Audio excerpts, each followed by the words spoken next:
Good evening, good afternoon, wherever you find yourself in this weird, wild, wacky world of ours, and welcome to the exciting installment of Darkness and Dub. Oh, not Darkness and Dub, but shit, I'm just so fucking programmed to say it like that. Lol. It's. Fuck, I'll kill all of your children. Anyway.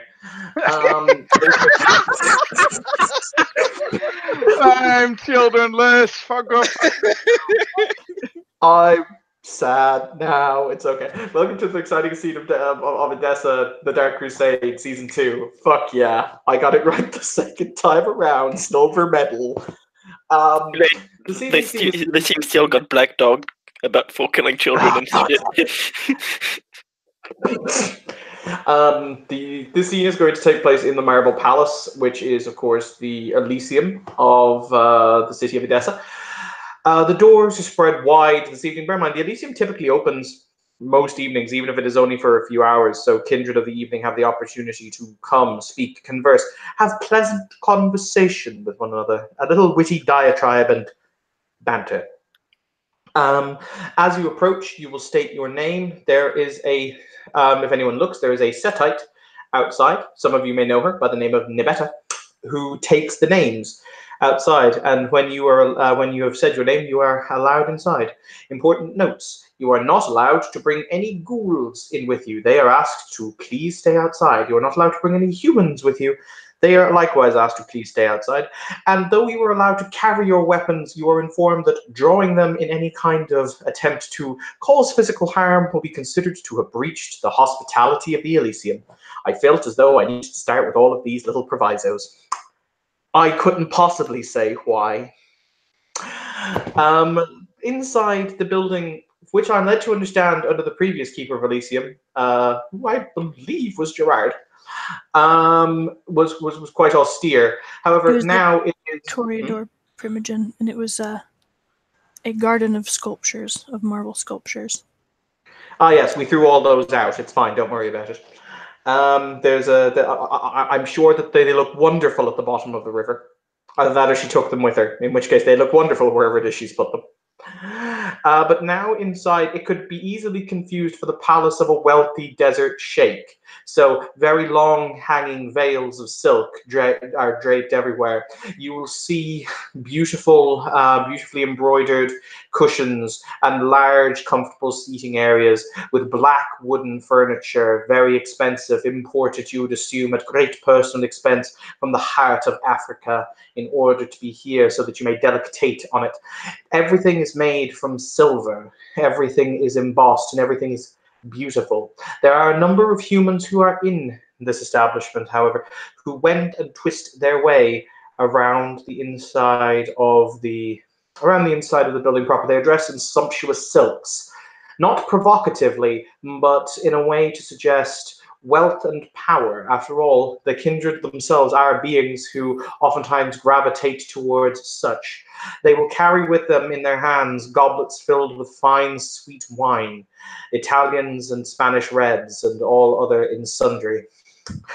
There is food aplenty here, enough to feed a king's banquet hall, and yet more produced every day for those kindred whom have the delectation to eat. And what else have you? I'm pretty sure that the dove is going to have a spastic heart attack when it comes to the amount of decadence located in this room alone. We'll see. It's okay, Marco will hug her.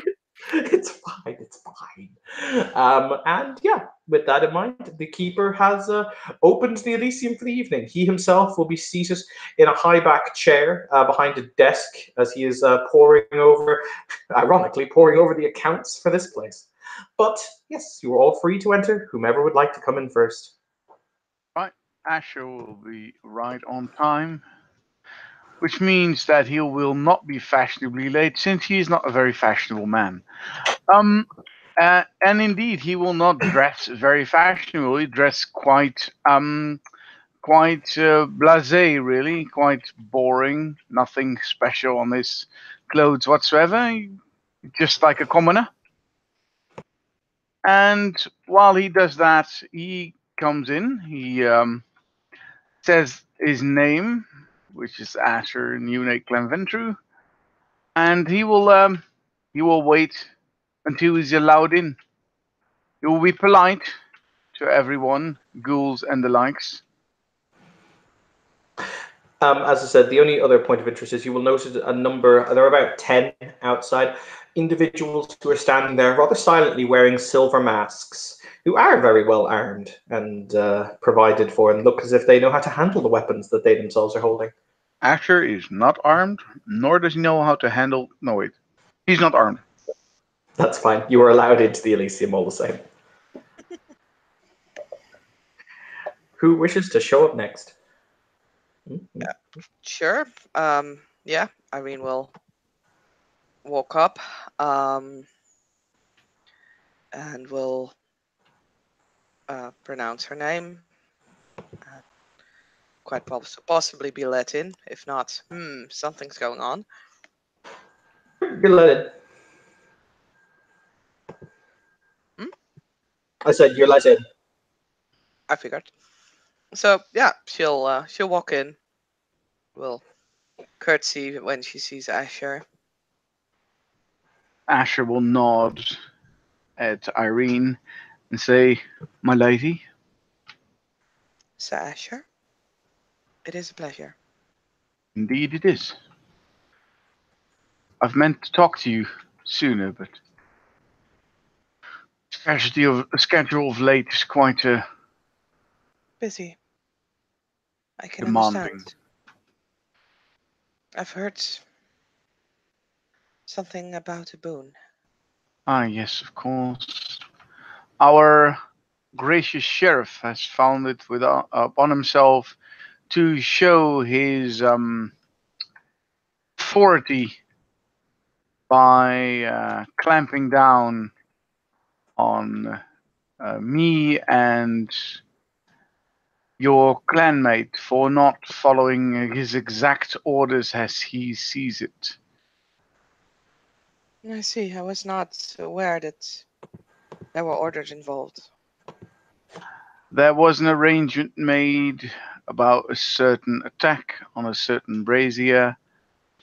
However, when our situation happened, Mm-hmm.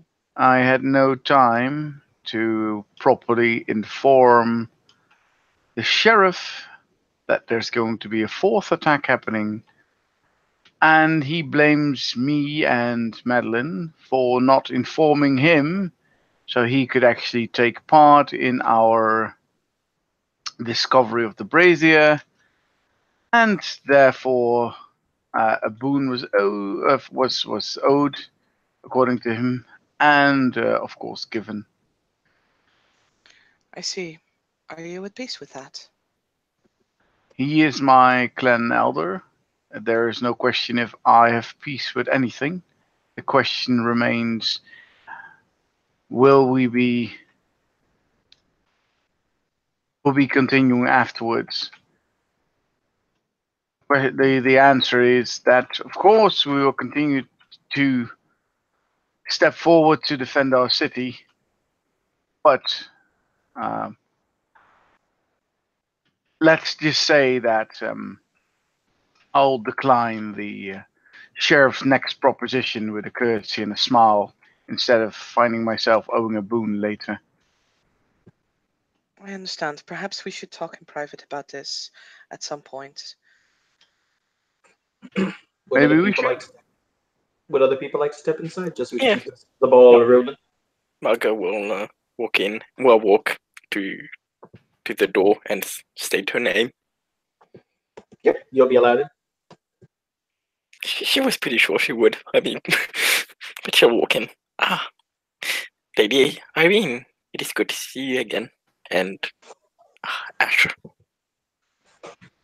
And she'll Nice, go very to nice. courtesy. My Lady of the Rose, I hope you have a pleasant evening. Irene will curtsy as well. Twice in a night, Lady Primogen. I am very fortunate indeed. As am I. It's been going well so far.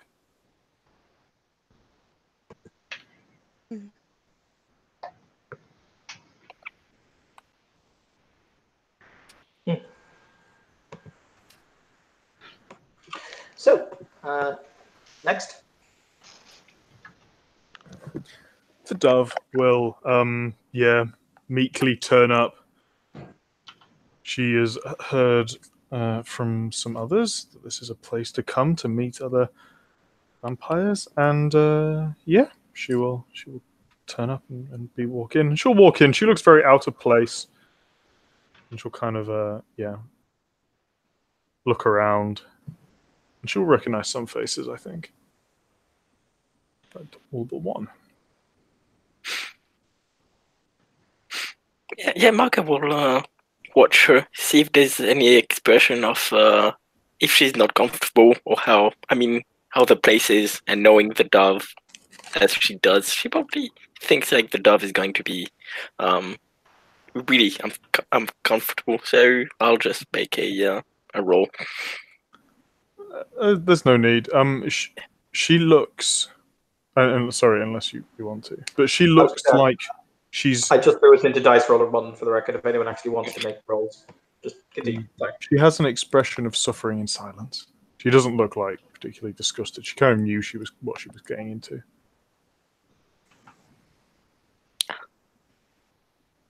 My dear dove, good evening. Good evening, Lady Marga. Irene will curtsy, as usual. And Ash will bow. Shalom alaikum. Lady Irene. My lady the dove. Lord Saladrin. And I do not know your other friend.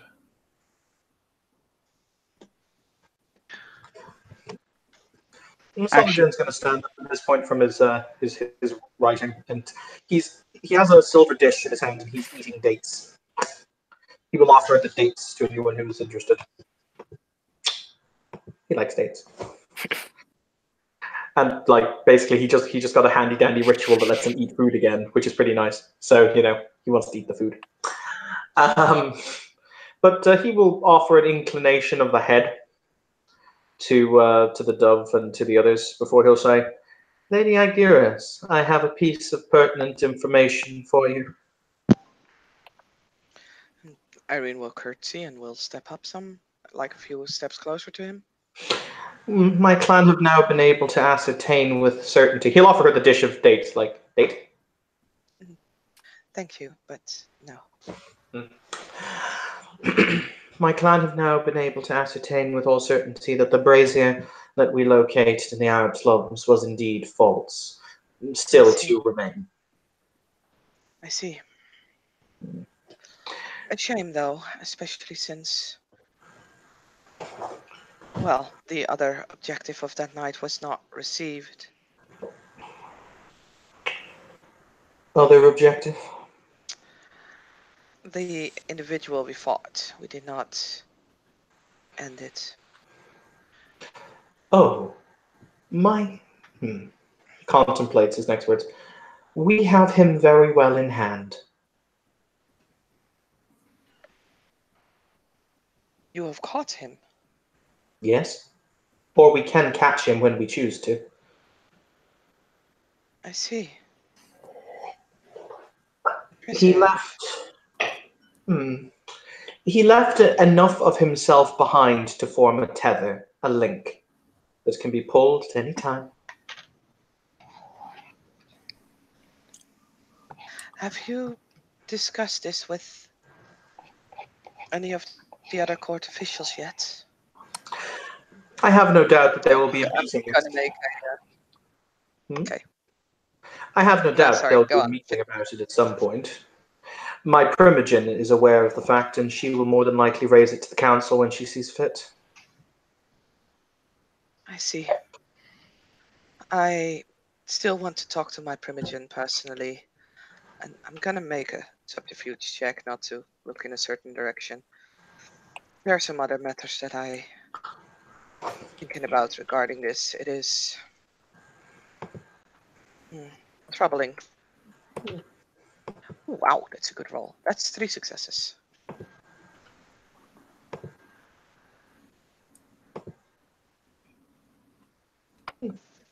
Where did you roll? Because I can't see it. Oh shit! Oh fuck! I rolled in a completely wrong dice roller. Not even in Odessa. That's Sorry, Yes. my bad. I will re-roll because, god damn it, that was a good roll. And now you will see I will fail. Oh well, we'll see. Dice roller 1. Here we go. Please be kind to me. Of course. Fucking hell. So, who are you looking at? Well, it's more who she's deliberately not looking at. Who are you deliberately not looking at? She is not looking at Margot. Oh dear.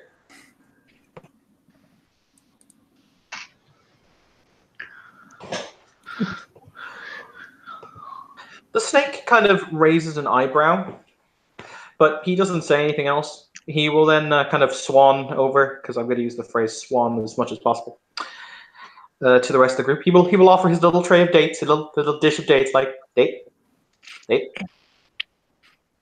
No, thank you, but I must congratulate you on this wonderful setting you have. Thank you, my lady. It was, how would I explain it? The former keeper and indeed your honored clanmate had a very austere view, whereas I prefer something that is more comfortable, perhaps. After all, this is a place for conversation, for frivolity, for the exchange of ideals, and after all, one is oftentimes more comfortable. Those things tend to flow. Do you not agree?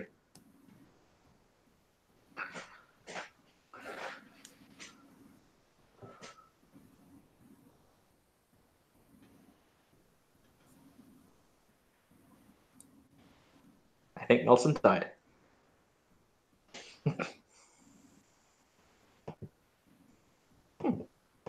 So I just stepped away for a quick sec. What happened? Oh, he basically just said that when people are the more comfortable people are, the easier it is for them to talk. Basically, wouldn't you agree? Or words to that effect. And she'll smile. My bathhouse is set this way. Is set the way it is for a reason.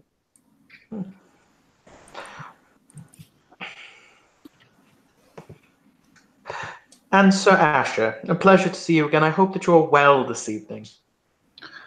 Yes, my apologies. The last time we met, we were in quite different circumstances, but all is healed well. Thank you for your comforting words.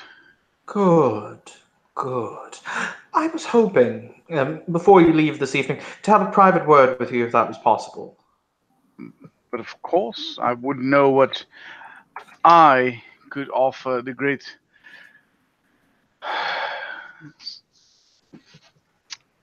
Soladrin, but I will, of course, listen to what you have to say. Wonderful.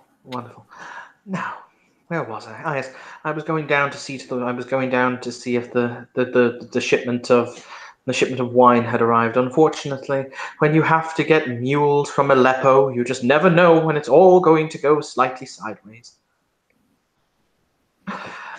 He will walk out of one of the doors to the side. Before he leaves, he will kind of give a nod of welcome or greeting to his Nosferatu buddy. Because the last time I met Nosferatu buddy, we were in the river together. Gotta love that river. Paddle. But Yep, yeah, he's here. he will get a head nod from the keeper as the keeper walks out one of the side doors down into, like, probably, I'm going to assume that if this place serves food and drink, it must have some semblance of a kitchen. It would make sense that a large building like this would. So he's going to walk down to there. But feel free, continue, converse.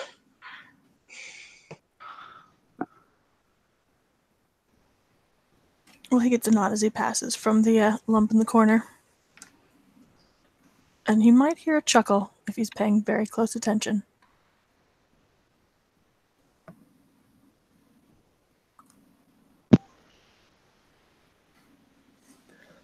Sorry, who heard the chuckle? Soladrin. All right, go. Anybody else who is paying close attention and maybe looking for someone interesting to talk to can roll perception alertness to see if they spot someone skulking.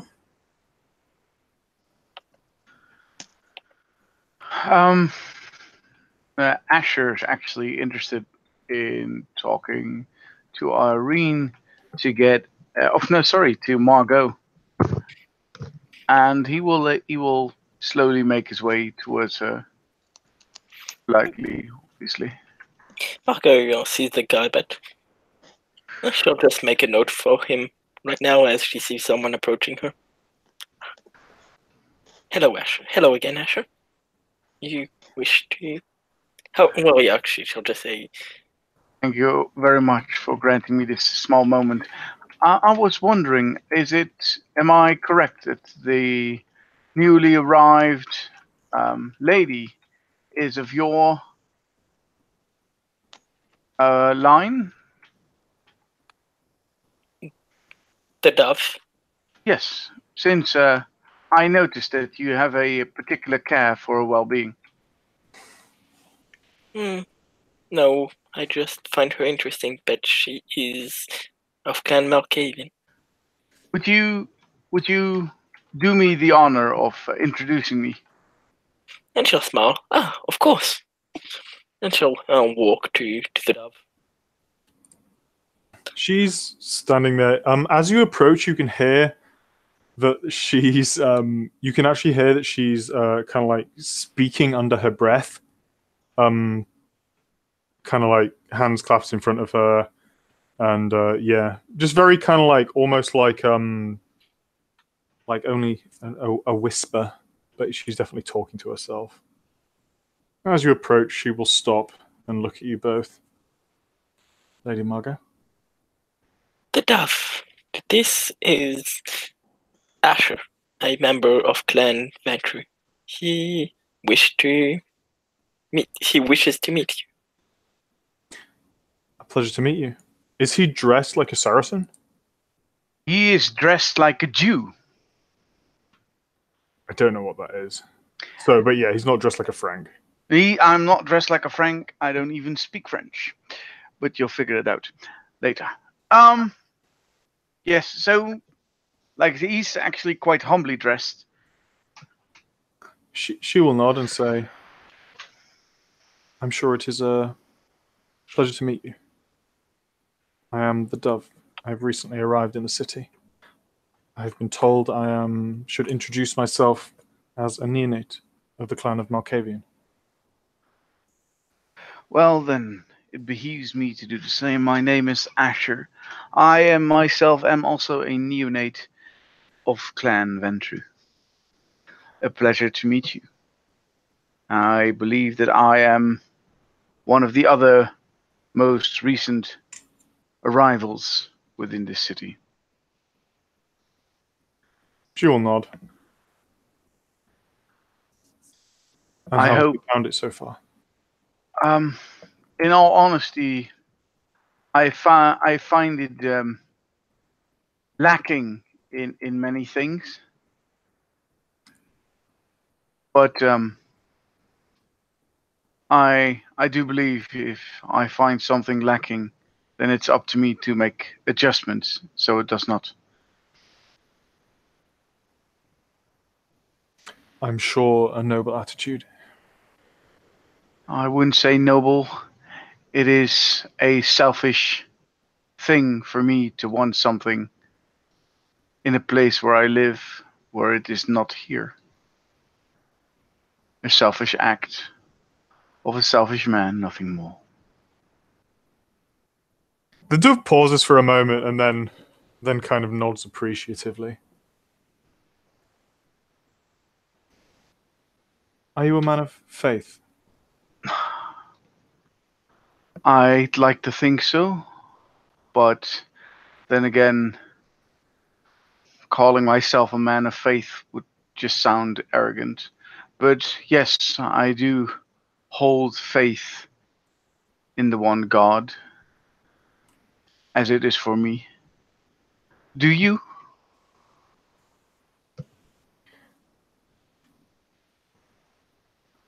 I do. May I know where your beliefs lie?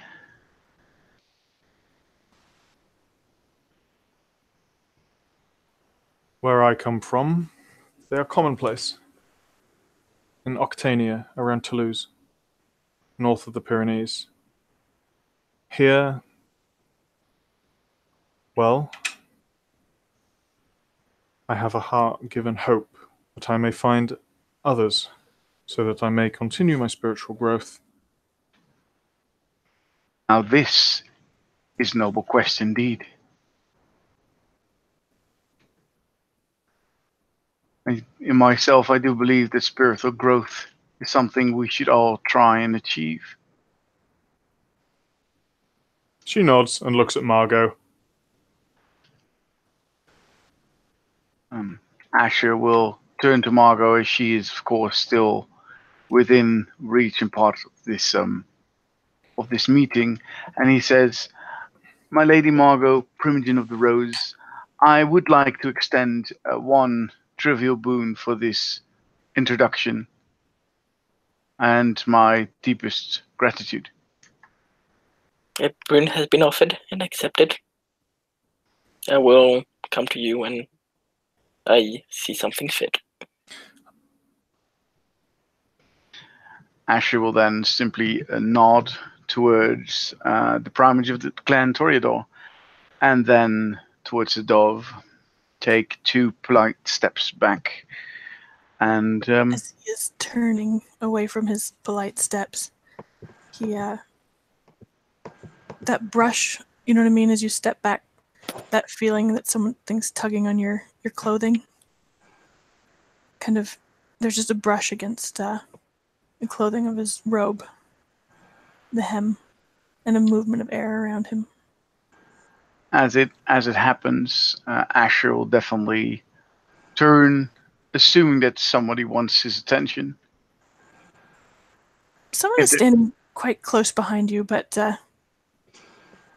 they're not looking at you. The face is mostly covered, except for one big liquid eye. And he says as he moves, "But you will not like what she thinks of your Yahweh." I think if I have to collect all the people that have opinions about someone else's faith, gods, or beliefs, then there would be a country of haters alone and nothing more. It is fine. She has the rights to believe what she wants, as do I. May I know who I have the honor of speaking to, sir? His eyes twinkle at your answer, and he bows. It's less of a bow and more of just kind of a crumple downward, so that he's shorter and bent in a different direction than he was a moment ago. He says, "I'm Lost Meshulam of Clan Nosferatu. A pleasure."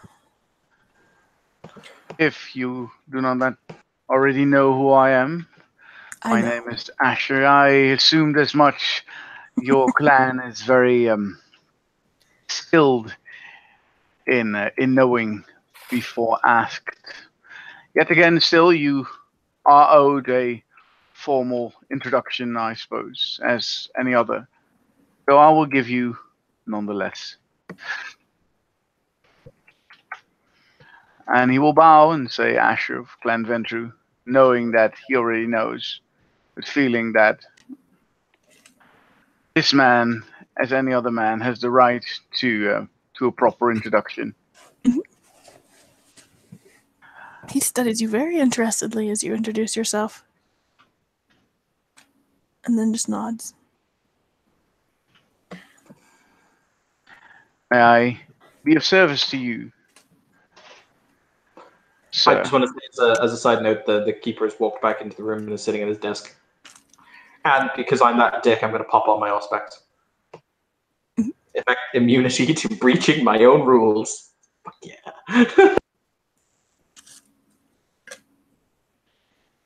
The dove will say, "I'm sorry, sir. You have me at a disadvantage. You seem to know me, but I do not know you." He turns and crumples again in another bow. This one is possibly deeper, but one arm swings out to swing itself around sideways. It's almost there's a casualness to the gesture that's kind of boneless and kind of mocking. And he says, "Of course, I have listened. Pleasure to make your acquaintance, Dove. Little bird. I get the feeling you do not approve of my message. You do not like what you've heard. On the contrary, I like it very much.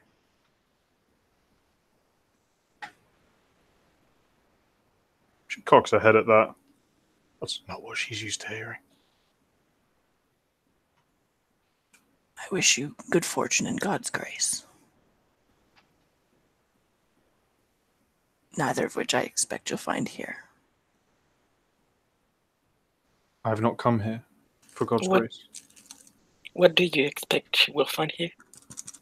It's your smile. When Margot speaks up, his bow turns to a full genuflection.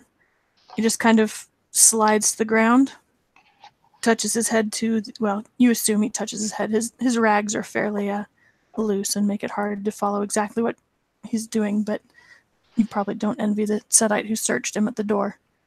And then he straightens back up and says, "A difficult time."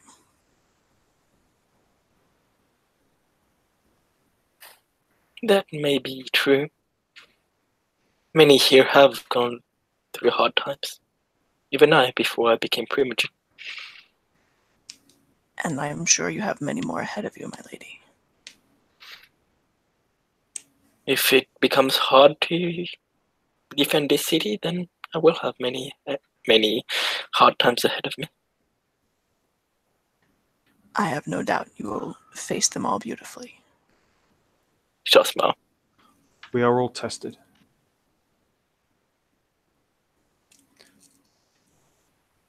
Until we die. And Again. after. Wait, did he say again? Okay, that might be a vampire thing, or it might be a Gnostic thing. To find out. Well, no, it's because vampires are already dead. So, second death. Yeah, that's what I mean.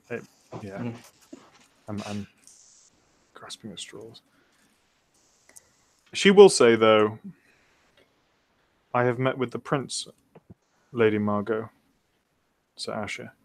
I have been formally accepted into the city. I have been given, although not domain, I have been given permission to reside within one of the slums. Congratulations. Then I extend my heartiest welcome to you as you're officially here living among us.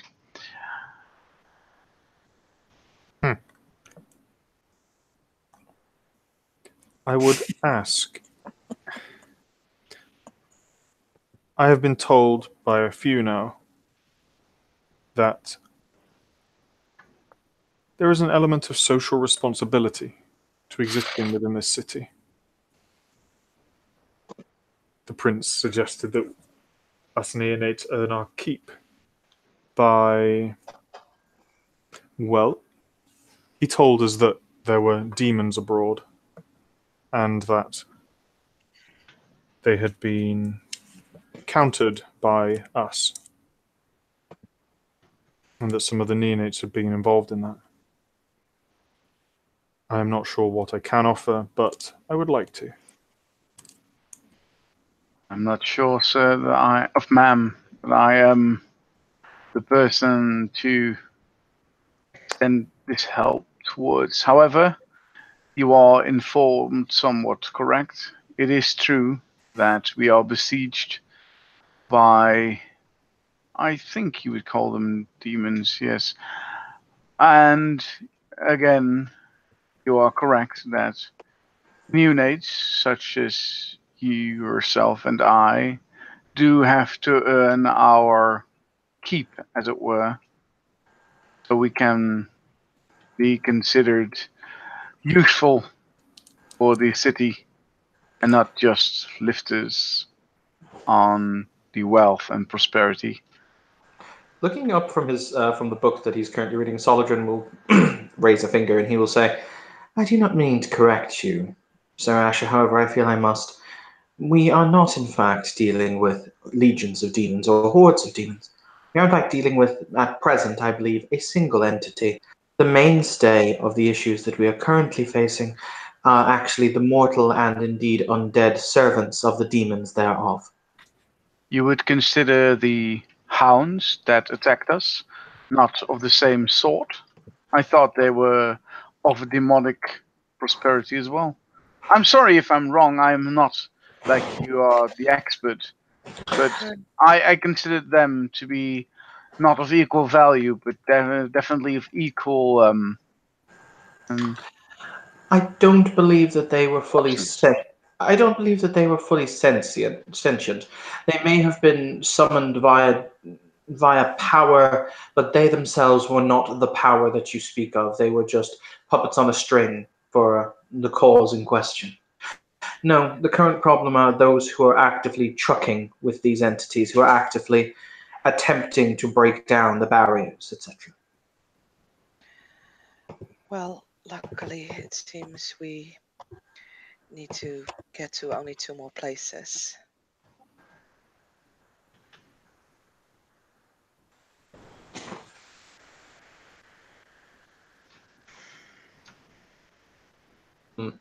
Since I'm going to ask MA, because I will defer on this, because I know that Chris runs it one way, but different STs have different styles. MA, do you use the system whereby Auspex lowers the difficulty on perception empathy, or that it doesn't? No. Nope. And it doesn't know. Awesome. Just wanted to know. Yeah, in that case, I only have 3, so I do not see through Saskia's current bullshittery. Haha. Also, as a point of clarification, we are not dealing with a united front when it comes to these entities. There are at least 2 to 3 separate and disparate organizations who are working actually against one another towards a single greater whole. Though I don't know what the whole is yet. My Lord Solhadrin, are you actually sure that they do not cooperate in some way, even if that they have different end goals? They might join forces together for a small while, At as we seem least to do.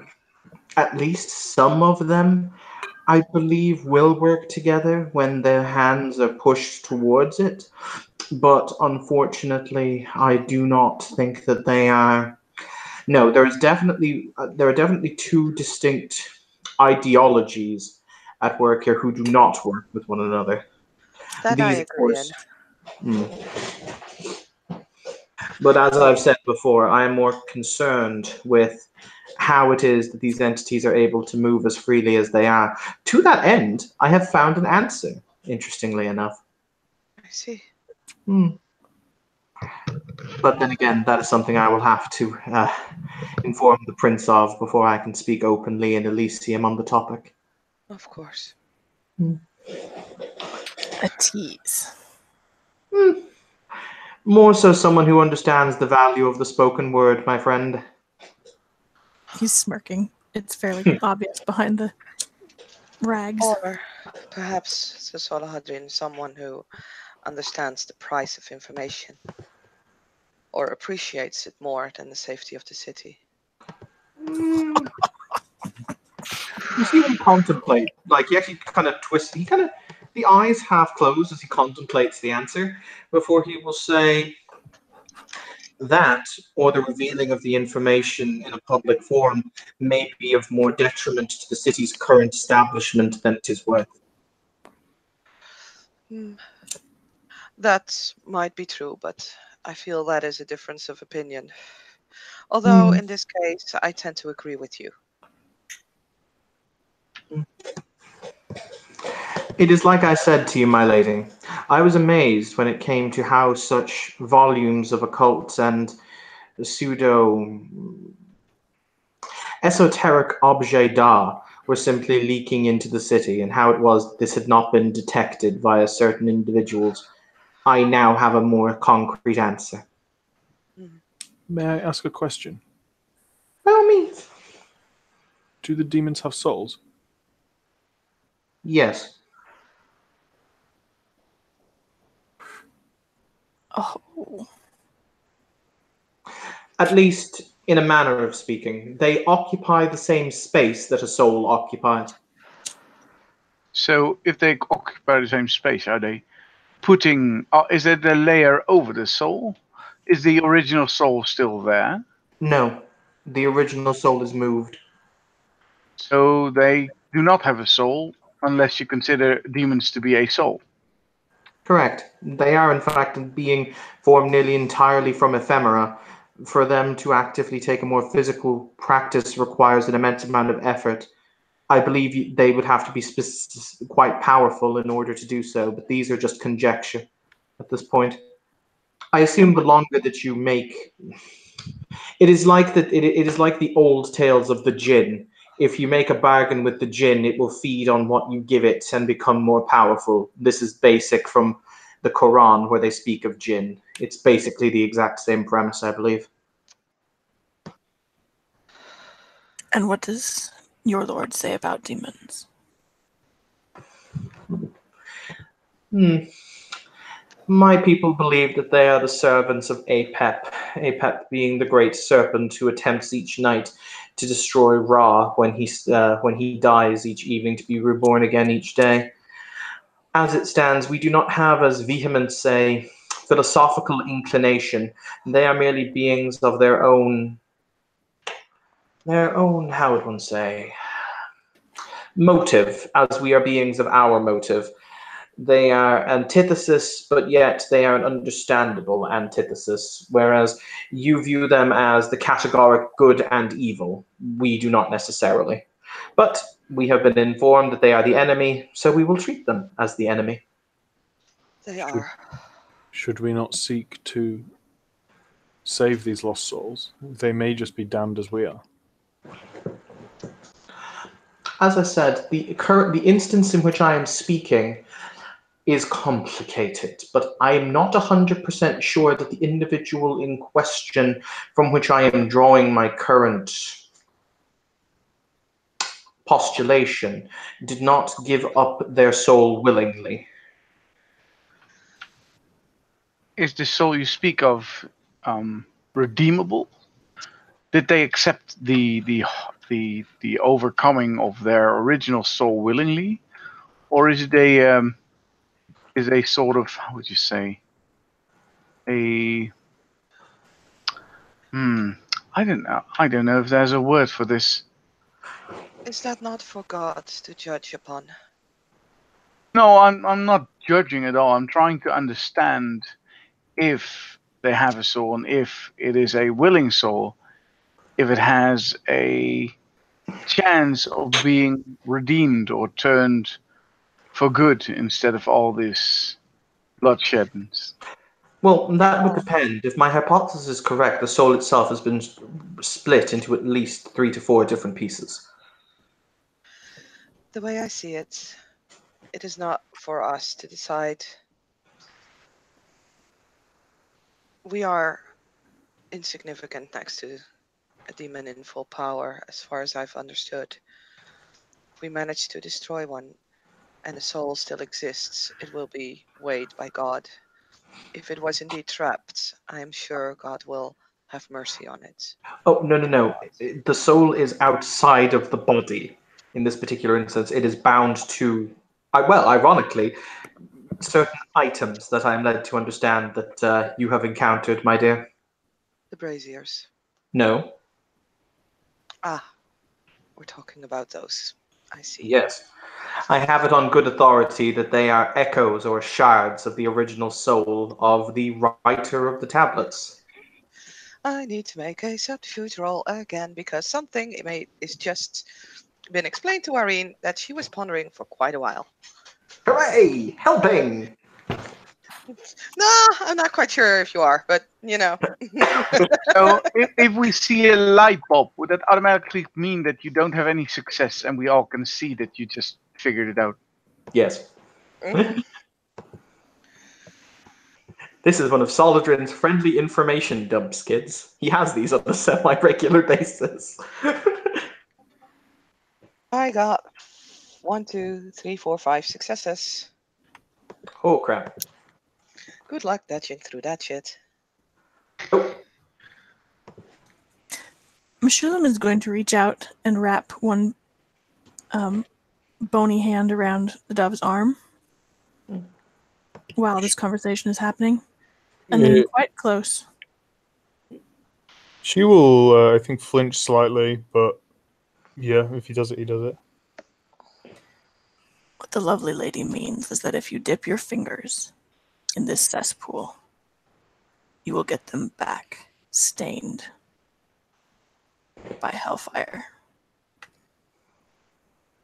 This is no philosophical experiment.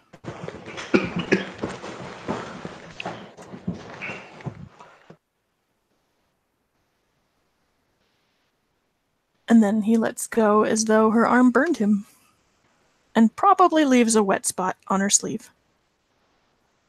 ew. Mhm. Lovely. But yes, ultimately, the entity in question's original name was Marai, or Mari. It's an old Mesopotamian word. And I'm currently, but mind you, you would all know her, of course, by a different name. If I need to explain it, then, well, Mary the Black. But that's neither here nor there. So this is her soul, for the record, which I believe she may have sold and bound for whatever fell purpose it was bound and sold for. But that is still a work in progress.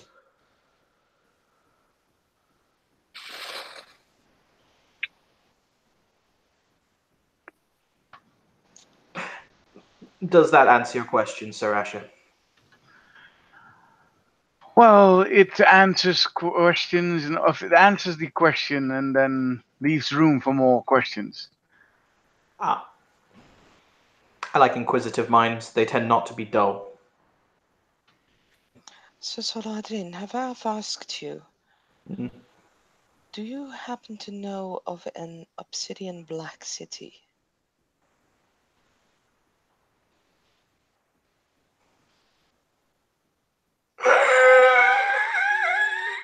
Um,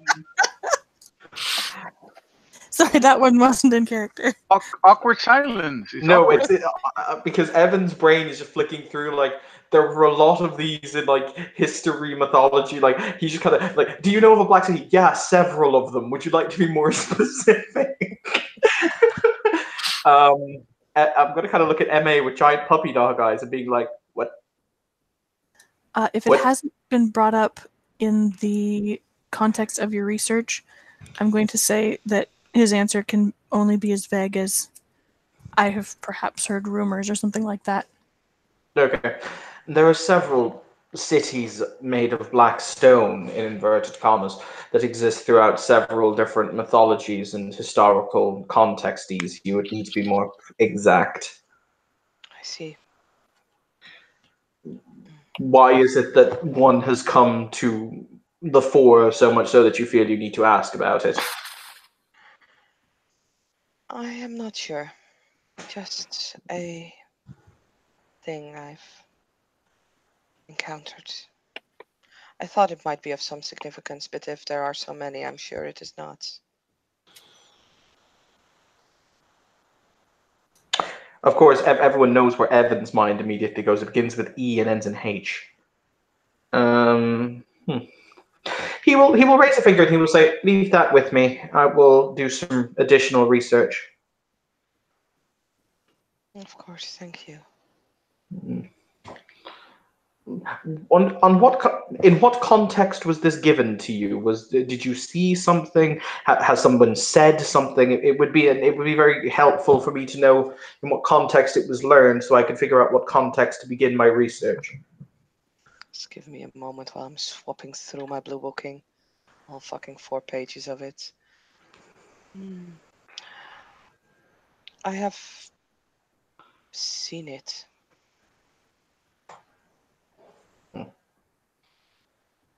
And yeah, there's a certain emphasis on seen. Going P&E that shit. I mean, it's a public secret by now, so peony all alike. 3 successes.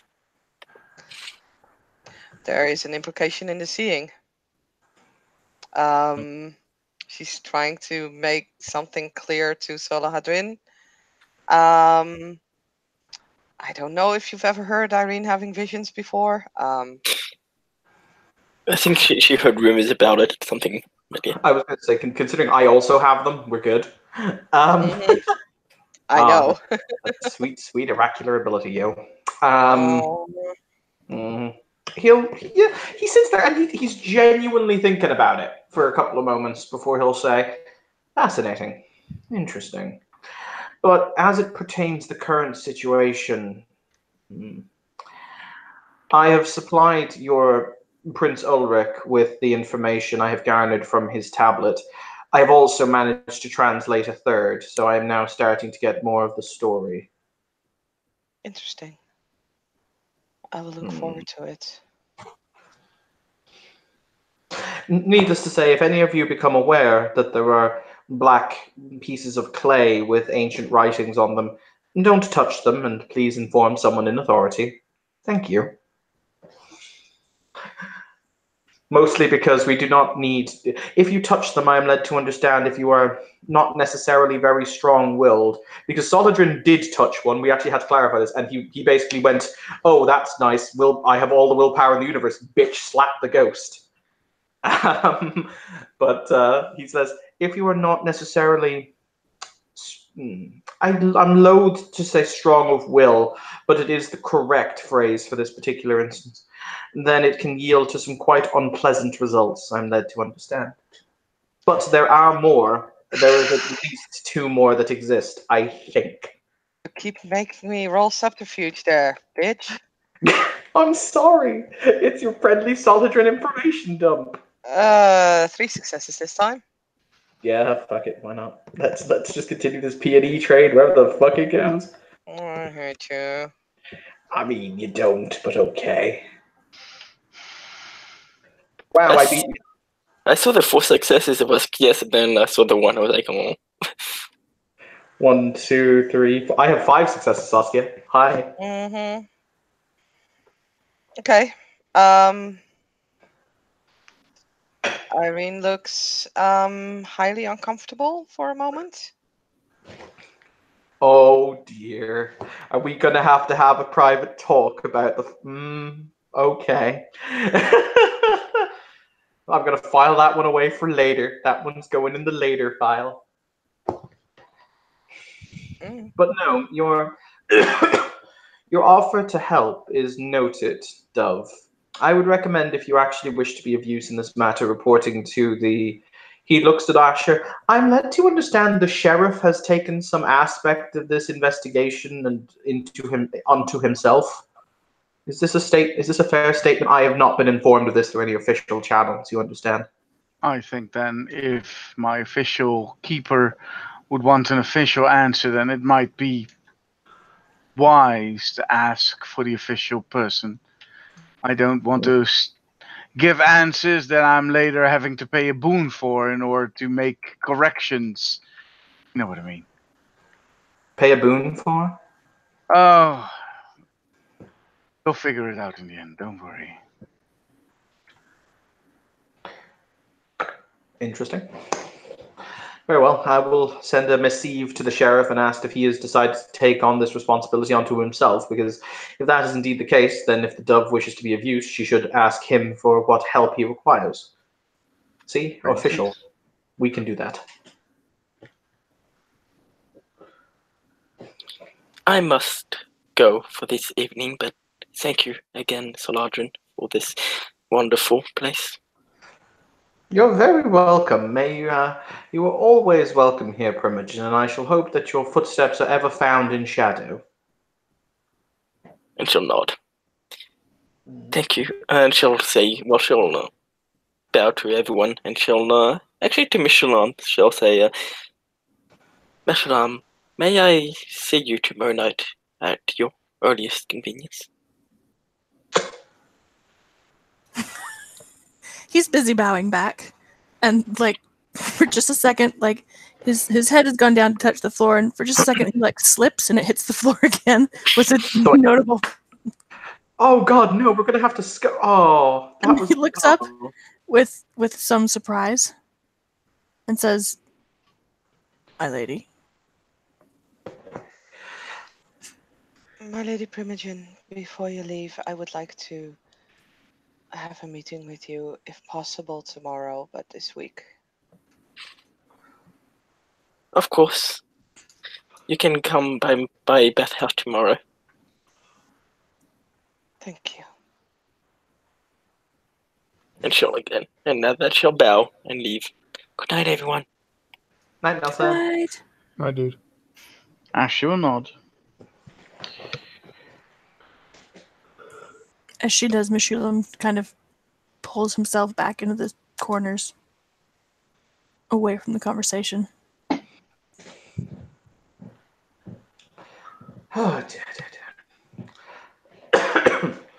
Honestly, so difficult to get anything done nowadays. No, well. How come? Well, frankly, because when I'm currently attempting to play a game of mental chess against a handful of very, very skilled opponents, and I'm a lot of things, not very, very skilled. Anyway, go ahead. Sorry. well, I'm currently playing mental chess against a handful of very skilled opponents, and trying to keep the Elysium safe and trying to balance my clan obligations. It leaves one's nights very full. I can understand. But then again, I guess it is better than facing the nights without any purpose.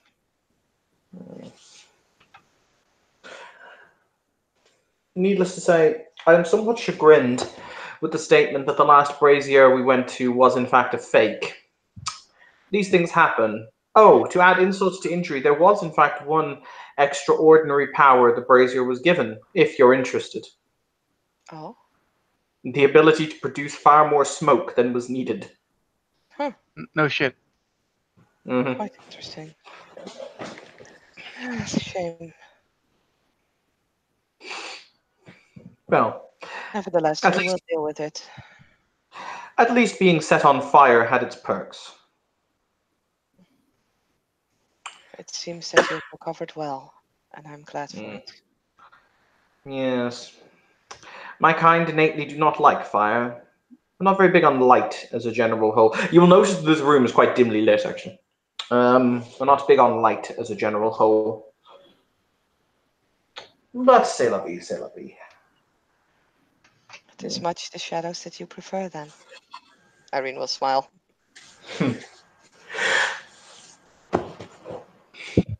He'll stand up at this point from behind his, kind of pushes his chair back into, the desk that he was sitting at. And he'll say, Asher, would you mind joining me for a moment? But of course, I already said yes.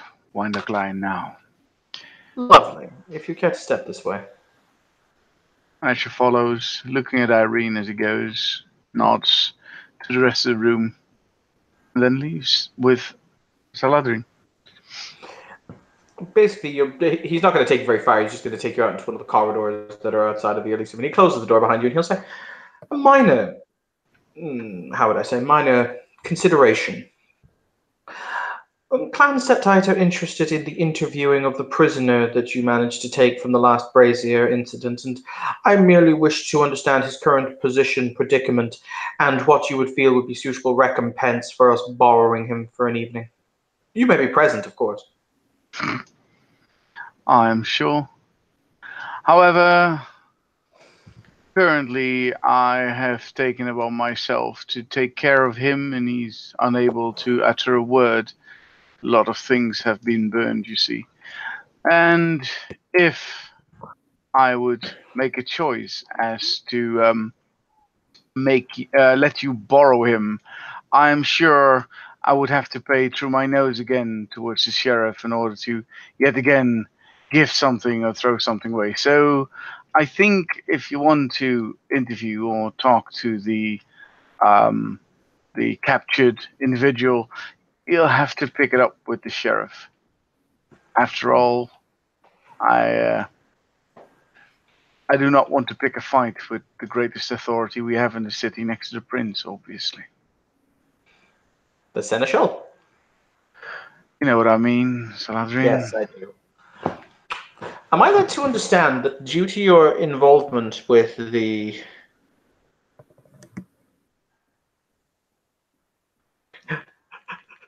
What the hell is the context for that statement, Teme? It's just really out of the blue. But he'll nod, the very kind of serpentine features moving up and down. And he'll say, well, am I led to understand that you have gotten in some semblance of hot water as it pertains our little escapade? I think that would not be a bad way of saying it.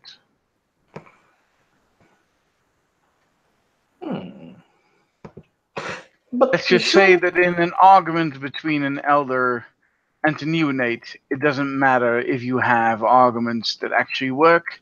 This simply means who's boss. And I am unwilling and unable to make that any sort of a fight.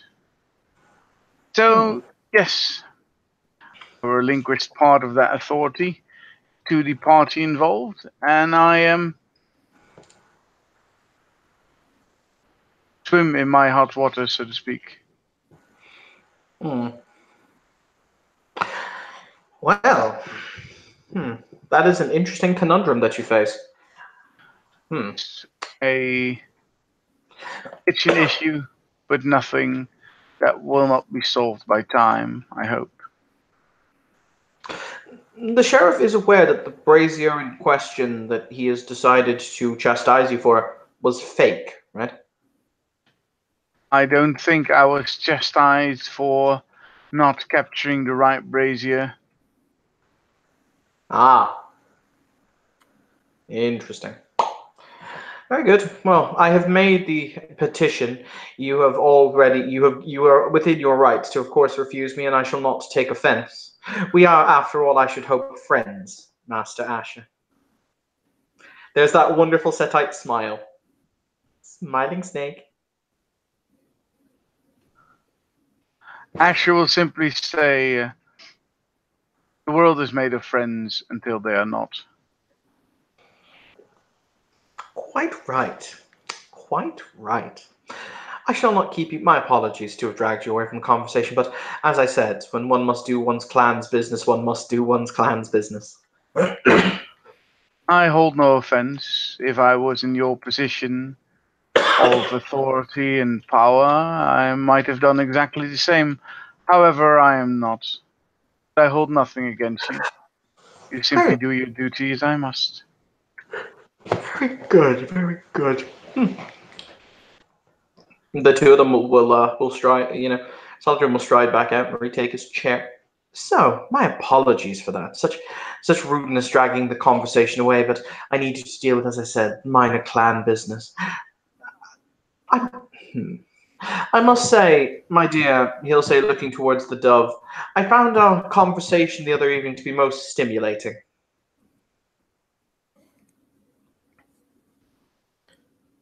I am honored you would say so. I was wondering if you possessed any written works that explain your beliefs that I may be able to read. We carry some with us that we were able to rescue from the fires. I could have some copied down if you would like. That would be delightful. I would be most appreciative. I'm always interested in expanding my worldview. Asher nods and say, if I may be so bold, I would gladly request the same. Of course. You are also both welcome to come to one of our sermons. We have found a place in the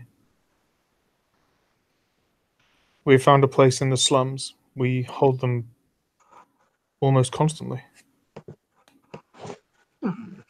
If you give me a right time and place, I will try to be there, and I might bring a colleague with me, a gentleman called Ledger. He, as I am, also dabbles in knowledges, and the knowledge of your particular faith is something not yet known to me.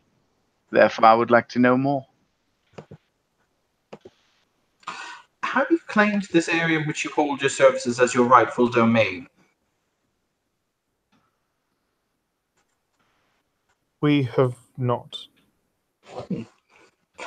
The prince Yes. suggested. Well, no, we have not. I do not wish to claim any domain. This is all God's domain. Or rather, one of the God's domain. I would not claim it for my own. I am aware this is our practice, though. It is the standard practice, yes. It is to secure the domain, to make it so that it is inviolate by others, individuals. If you change your mind, I would be more than happy to back your claim to a small domain in the city, because words from certain individuals often have weight.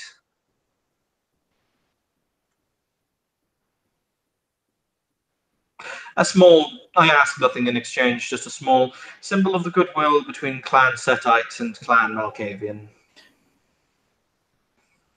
Could not hope to speak for Clan Malkavian.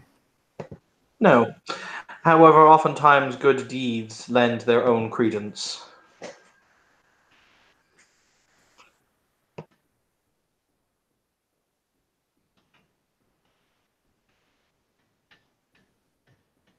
All I have to offer you is the words that I believe will lead to your salvation. Have you introduced yourself to your clan's leadership yet, your primogen, etc.? I did, a man called Apollo. He was most enigmatic. Out of character, I'm trying to remember. I think he actually thinks he's Apollo, which is a pretty interesting one. Hi, I believe in Jesus. I am a god! Okay, then.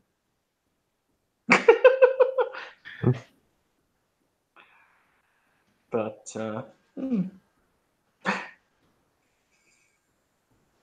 fascinating. Very fascinating. Have you thought any more about my offer, Solodrin? Do you refresh my memory? Which offer was this? That you would cast aside your sinful ways.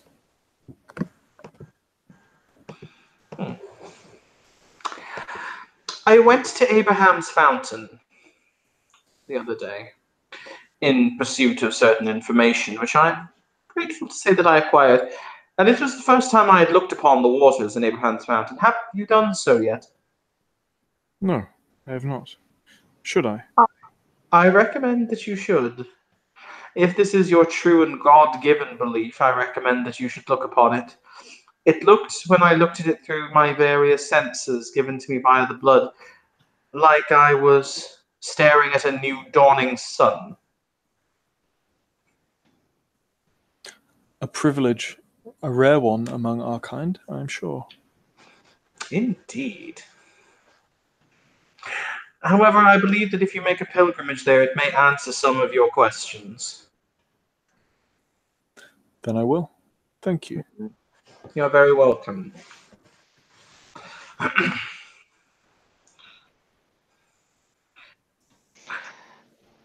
May I add that if you go to the fountain, at least be prepared. Not many of us can walk there easily.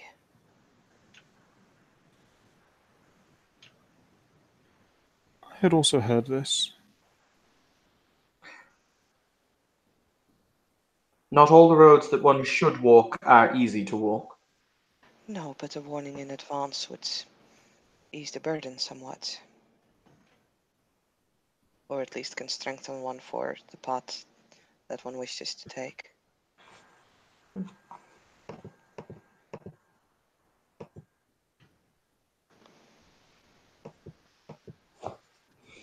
If God wishes to test me there, then I embrace it.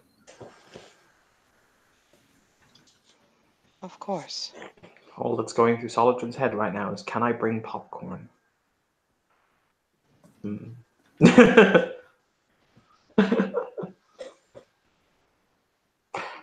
Oh dear, dear, dear. But no, as I said, it is a place that is definitely touched by the hand of some god or deity, long forgotten or still remembered, is yet to be seen. I'm very surprised the Tremere ought to make their homes there, but they will do as they do.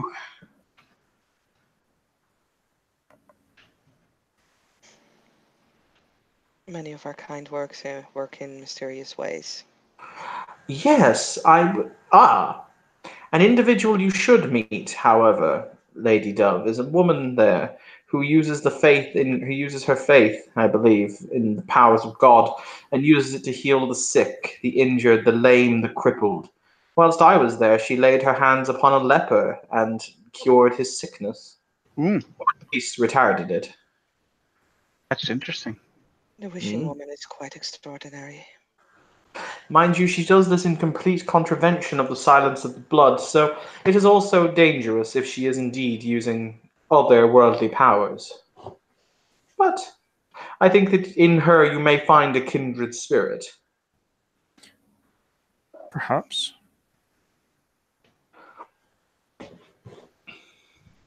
I would be interested to see. I am led to believe that there is much knowledge out here. And even more if we let it. Asher intercedes.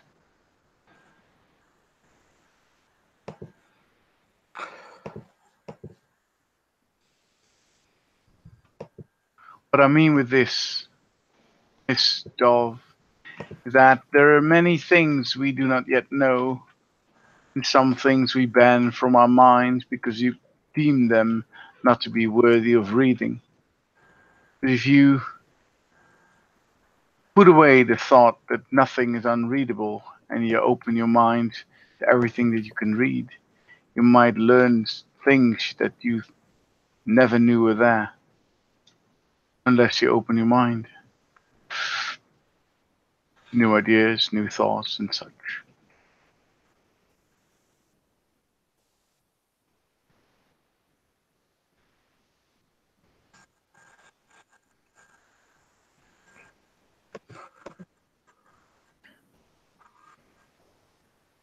I will attend this place and see if God has anything to show me there.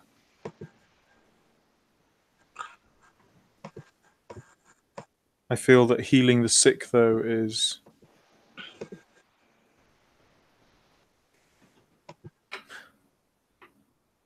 it is not something we do. I would not say that. Wouldn't what somebody does be someone that anyone else might do the same? Why would it be something that we don't do?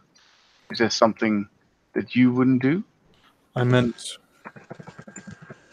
our sect. I would not. A sickness of the body is no thing. A sickness of the soul is much more important. If we are sped towards death by physical ailments, You would consider it a blessing and not a curse?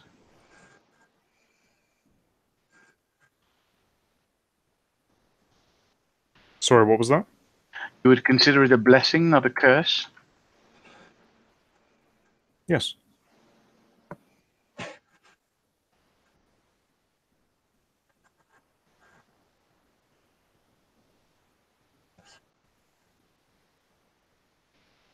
I understand your position a little bit better. Thank you very much. I do not believe we should cling to this life.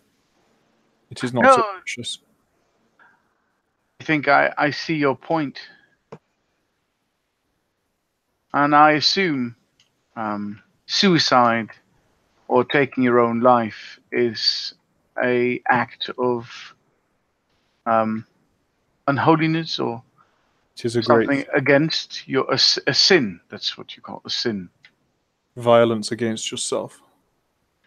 We are here to be tested. What about elements like scourging and flagellation? You had mentioned these before. Mere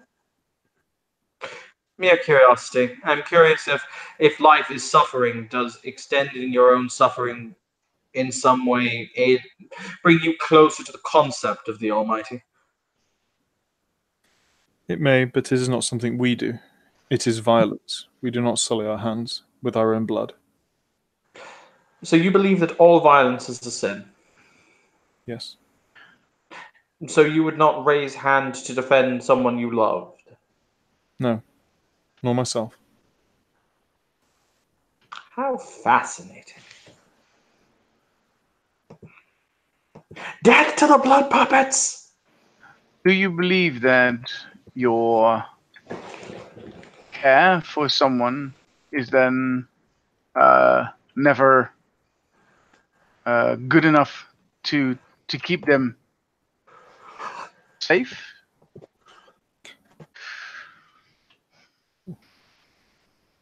We do not aim for safety. We aim to rid ourselves of the taint of this temporal plane. Then, once this is done, if we have led a holy enough life, when we are taken, we shall ascend from it.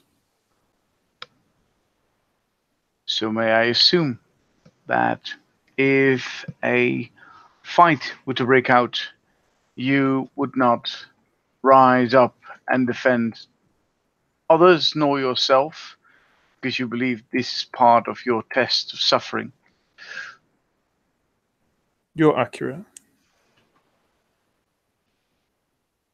Fascinating indeed.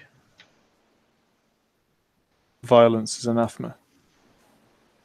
I do not condone it, although in my book it's often said that shepherd needs to tend his flock, and at some time face off wolves.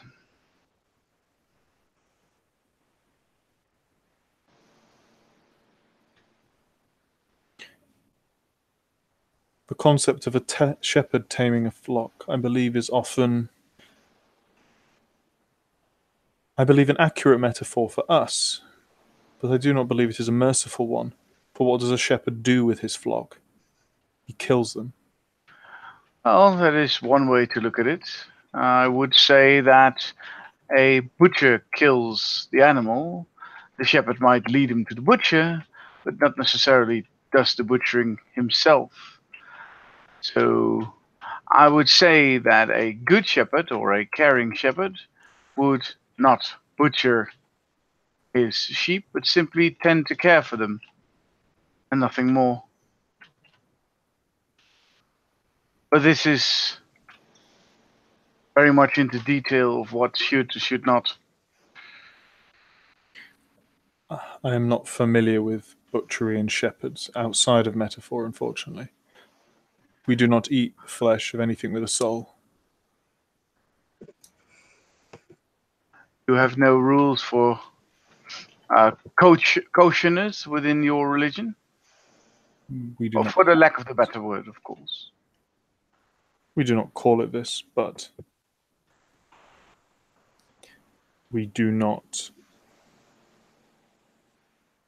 consume flesh. Things that have souls. We believe it is wrong.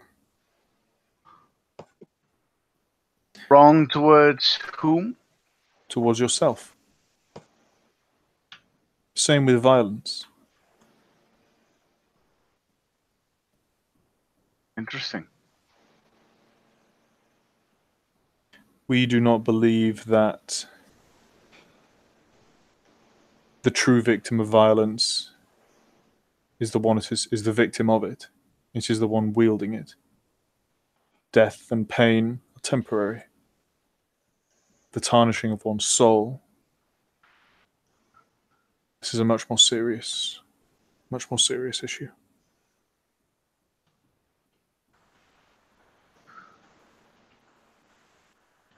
You have given me a lot of, how would you say, food for thought. Or to ponder upon it, hold it against different kind of lights, maybe find ourselves renewed. I find it fascinating. Yet again, it puts itself and its own beliefs above everything else, which is, in a way, selfish. And at the other time, it is, for you, a road to salvation, as I see it. It may seem selfish. Well, If you truly believe in the Lord, we are all selfish sinners, from my point of view. Now, of course, you may full-heartedly disagree. I would understand your disagreement. However, I do believe that we are all sinners and therefore act because we are selfish. it is the devil in us. And we are all sinners. That is why we are here. If we were not sinners, we would not be here. I'm just going to sit over here with my really wacky Setite religious beliefs, being all like, y'all stupid, but okay. Very true. Then I do believe that if we fully give up every sin, if you would say it, then I wonder if it doesn't create more room for new sins to evolve, if you know what I mean. If you do not fill yourself with the Lord, then I can see that. But I believe you must rid yourself of sin, empty yourself of desire and the temporal, so that you may have nothing left in you aside from the Lord. I am sorry. I have broken a promise. I said I would not preach in this place.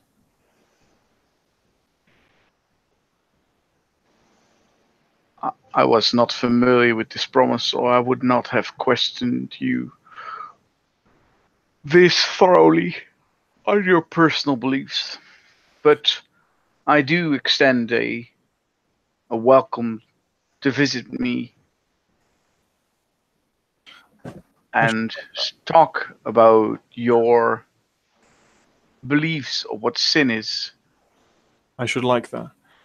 I have been told, though, that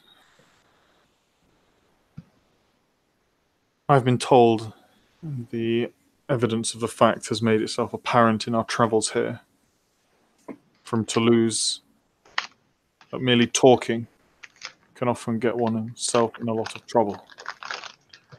This is true. I have asked the prince and many others of high rank here if I would be safe to talk. We wish to preach. This is all. We had hoped that in this place we would find somewhere that we may spread the word. We do not tempt, we do not cajole. We do not offer monetary compensation. We offer only one thing, and that is salvation. Salvation of sin. I understand. Salvation of your soul. So yes, I think I understand where you're coming from, and I do hope you'll very much find a place where we are. I do very much, although I hold my own beliefs, do very much that you are allowed to preach and share your beliefs. Thank you.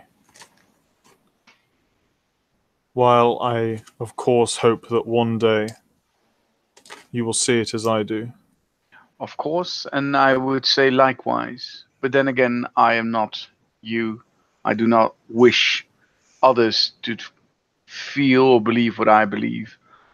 I would rather have them find their own way, and as you say, find spiritual enlightenment.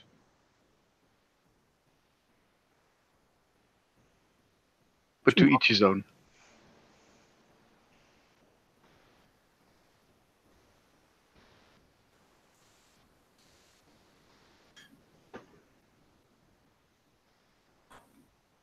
I would care to ask Lady Irene, When I first met, you prayed with me. However, we did not. Many others have been vocal in appreciating or otherwise the message that has been given. I would care to know how you would think.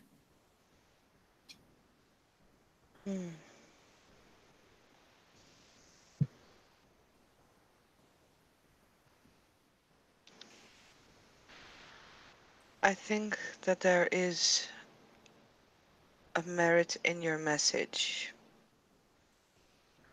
I doubt it is a path that all of us can and should follow.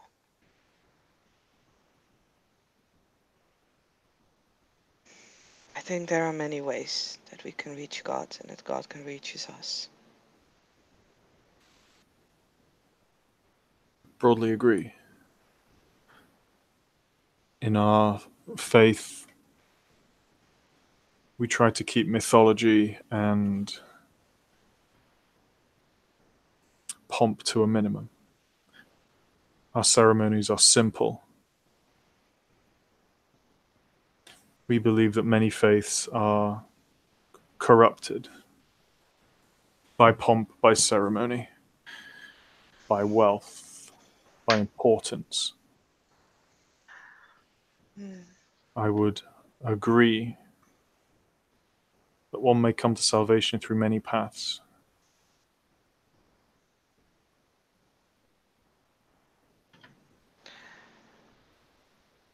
But I would not think it is possible if you would surround yourself with ungodly things. I think that is where you and I might disagree. I think ceremony can give someone a purpose, and it can help them get closer to God, to his wishes. I think I do not necessarily see money as something that is evil. It is the manner in which you use it. It is a tool. Asher nods. He agrees with that completely. God has given us tools to use to help ourselves, to help our neighbors, to help those that come to us for help.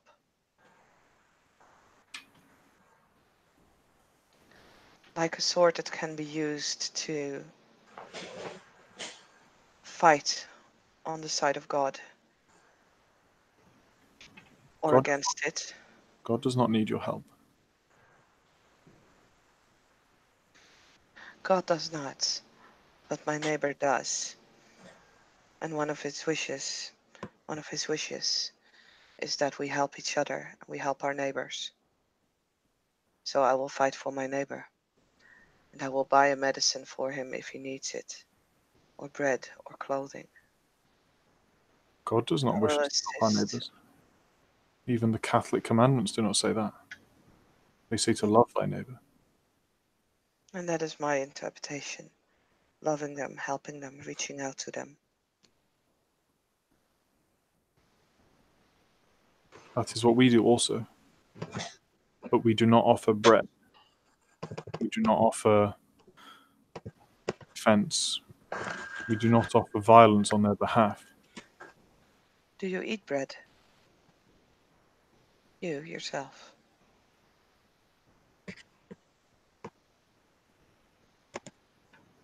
The dove just kind of looks at her and says, "No, it tastes of ash." Your followers, do they eat bread? They do. Did it come dropping from the sky? For the record, sorry, I just had to. I felt I really needed to check them. It is a lot of successes. It is 6 successes to hide the utter look of disgust on his face. Because, good God, all of your religions are about simpering weakness. Good God, it's atrocious. How are you people allowed to live? Sorry. We do. We see it as a sin. Oh, that was not in character. I'm just pointing out that was him hiding his look of utter disgust, the role that I made. Because He is literally, this is literally like anathema to everything he thinks. He's like, how do you people believe this horseshit? Sorry, continue. Do you think that makes us hypocrites, that we are not perfect? No, I do not. We are not fat priests. We try to live by what we speak. We do not despise wealth and then accumulate it. We do not tell others how to act and then not do it ourselves. I understand. And I think that is admirable. At the same time, I have also seen priests protecting those that listen to them, helping them, healing them when they were wounded, granting them safety within their walls. I've seen the opposite, of course. But An individual priest may be a good man. They may try. But the institution they serve is that of the devil. The Church of Rome and the Church of Constantinople. They make war. They engage in politics. They gather vast wealth. Good evening, Irene. Asher, my Lord Saladrin. What a pleasure to see all of you. She comes wafting up, pauses and smiles at the dove. Who will stop speaking and just bow her head? Irene will curtsy, of course. Morphia will get a warm smile and, of course, a bow. Tell him She to drops toss back whatever drink he has, because good God, he needs it. Flawless curtsy to all and sundry, including the dove, and starts to offer hand and then changes her mind and curtsies again. Forgive my interruption. I don't believe I've had the pleasure.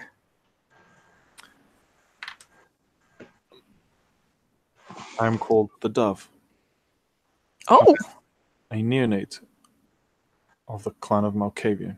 She seems slightly unsure, like she's like trying out these new words. oh. I've heard of you. What a pleasure to meet you. I'm Morphia of Clan Tremere. Truly, it is a pleasure. Many have said this. Oh, well, I will try to mean it.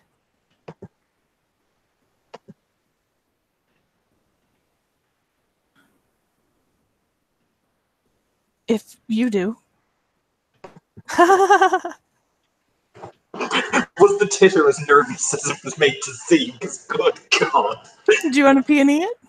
Yeah, I really do. I really do. It's like, ah.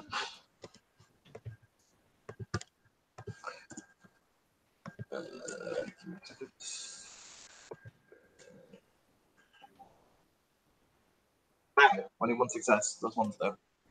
You would say not nervous, but certainly uncertain. Okay.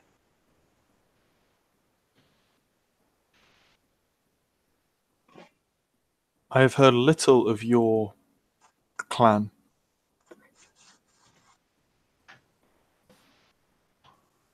Well, I imagine you'll probably hear much more, I'm afraid. Canaanites have busy tongues. But I hope for all our sakes that the things you hear are generous.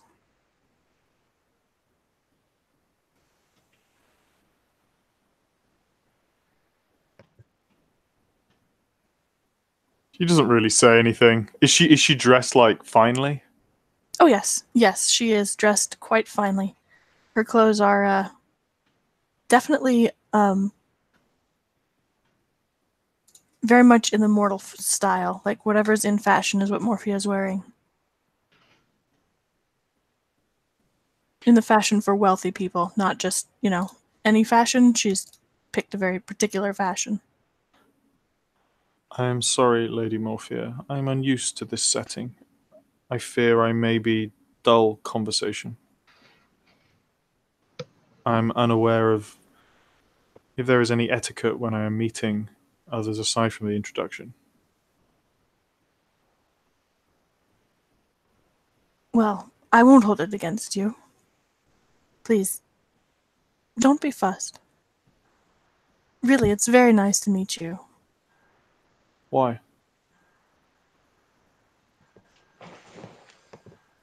She kind of pauses and glances at Irene and Asher and says, well, I saw such an engaged conversation happening with two people I'm quite fond of. I look forward to hearing what you have to say.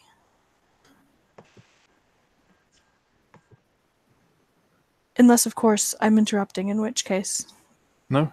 Do you truly wish to hear the message I have? Oh, I see. I suppose that I do.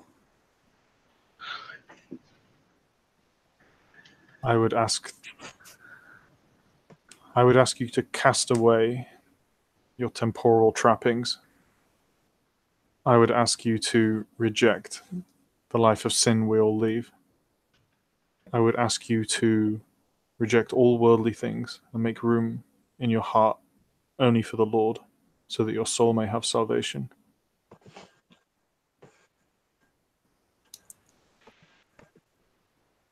Oh, I see. I have said this to many since entering the city, and only a few have been honest enough to outright reject it.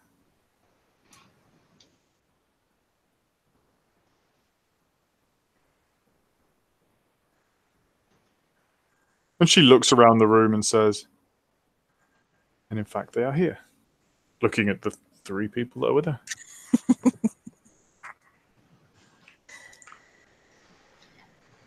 She pauses and studies the dove for a long moment and says,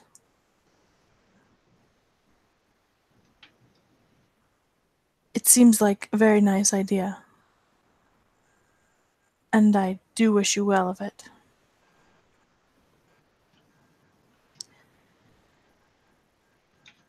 Dove smiles. Doesn't really reach her eyes. She seems a little disappointed, but kind of like she expected this. One assumes that all is going well in the most eminent clan Tremere, my dear.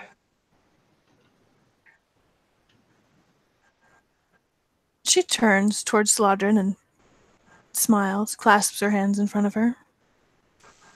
My lord, congratulations on your appointment. He will bow his head slightly and he will say, indeed. I was rather would you mind doing me a small service? I'll be even more than happy to provide a minor boon for it. I suppose that depends very much on what the service is. Oh, it's rather And in simple. what capacity you request the favor, of course. Clan Tremere is eager to be of assistance to the court of Edessa. I have no doubt. I'm not asking for it in my official capacity, or rather, I somewhat am. He will reach into the folds of his robe and he will withdraw a letter. And he will basically say, if you would mind giving this to your honored clan primogen or clan elder, whomever is the representative or speaker of your clan, I would be eternally grateful. Yes, if you like. Thank you so much. He hands it over. It has a very fancy wax seal on it that looks basically as a serpent eating its tail. That sweet, sweet Ouroboros. She holds it between thumb and finger and just kind of stands there holding it like, oh, how nice. A thing with a snake. I have a snake thing. If at first you don't succeed, snake things! I mean, if she chooses to make comment on it, I'll point out, yes, and your symbol is what? A pyramid. My people invented those. Oh no, she doesn't comment. She just holds it and allows the letter to be its own comment in her hand. I feel so official. It is merely that, as I said, if it is not too much trouble, of course, if there's any imposition, I would be happy to send it through alternate means, but you may be more direct. Of course not. I am pleased to play messenger. Lovely. Miss Sigeris, would you mind marking that as a boon for me? I would be very, very grateful. Of course. Much obliged.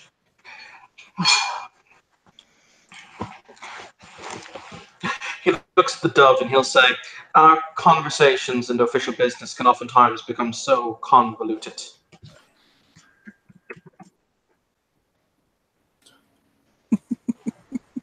I have been told to expect this.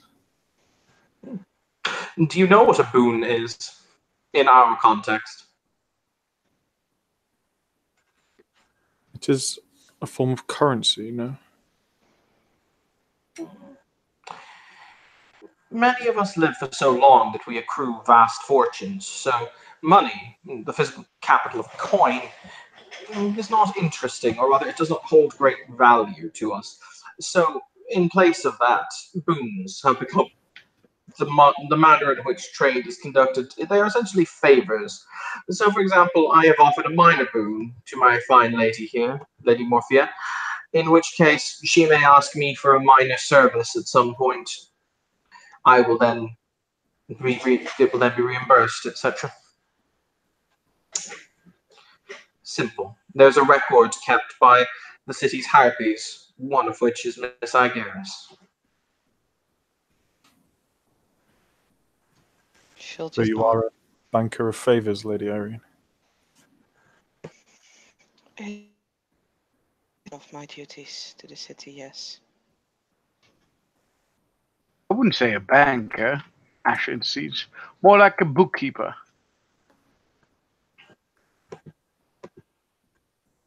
The dove nods.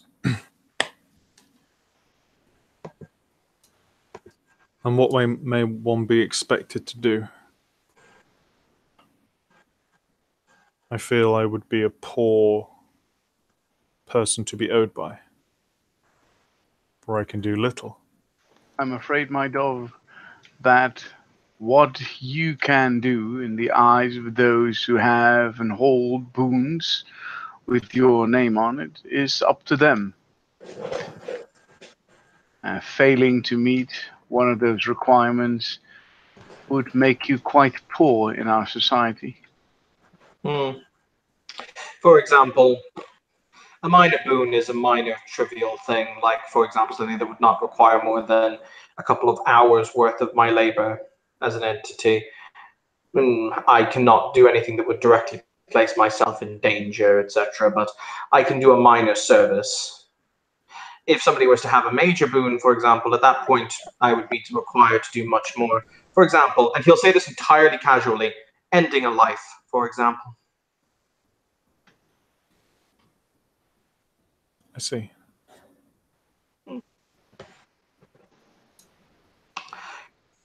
You should always be careful when you give out boons, particularly of the larger denominations. Also, you should care or watch who you owe boons to, for some might ask things of you that might conflict with your religious beliefs. I am afraid to say, if I was asked to go against God, and if the punishment was disfavor among our kind, it will be an easy choice for me. Oh, no, no, no. But it's not your choice to make at that point when you are owed. It is simply demanded and order demands that you pay in kind. I disagree. Also, it is not necessarily just the lack of favor. If you break boons multiple times, there are penalties. Even once often carries penalties. For our existence is tenuous at best, and we are hunted. If one cannot pay their debts, one leaves all others wanting, in danger. Indeed. The first time a boon is broken, you will get the reputation as someone who breaks a boon, which of course means then you will stop being given owed and will be stricken from the book, which is a very negative consequence in and of itself. However, if it happens again, then we start getting into the territories of more severe punishments. For example, and because he doesn't think she knows this, what would you do if I was to say that there was a love that could be forced upon you that would eclipse your love of God? I would say it would be the work of the devil. Ah, but that is one possible penalty. Then I shall endeavour not to be in debt. That is a righteous way of looking at it. Is it not considered unsporting?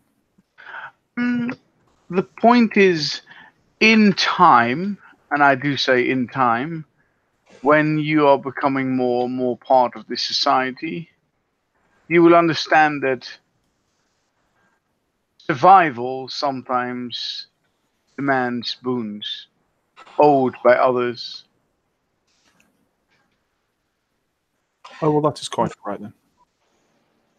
For example, if you become known as an individual who keeps the boons that they are owed and gives the boons that who keeps up with the boons that they are owed, and when they are asked to repay them is dutiful in the repayment, it is more so like a money lending organization who will then you will have credit. Your word will be worth a substantial amount. You understand? In the end, it is a game that all of us end up playing. Mind you, it does tend to give some to do on these long evenings. It is all the same, I shall attempt not to play this game. I do not wish to be entrapped into betraying my beliefs. I do agree with you. That's why most of the time, when I find myself in a place where I must pay my dues, so to speak, after requests, that they consider my belief. And most people, or yet I have not met anyone who does not respect such a request.